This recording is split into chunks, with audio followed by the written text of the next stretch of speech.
তো ভাবলাম একটু শেয়ার যদি করি, এখানেই করবো আপনাদের সাথে।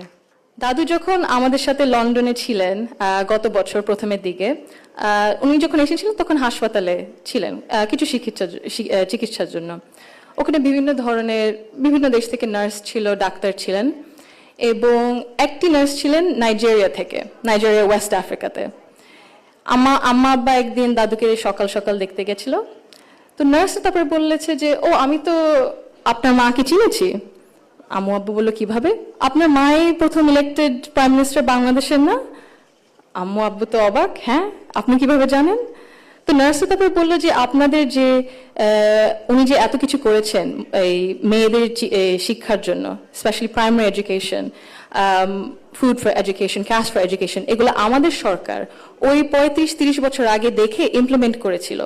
আর ওই কারণে লক্ষ লক্ষ মেয়েরা গ্রাম অঞ্চলে, ওদের দেশে গ্রাম অঞ্চলে বিভিন্ন জায়গায় সদরে এখনো শিক্ষা পাচ্ছে, অন্তত প্রাইমারি এডুকেশন লেভেলে। সো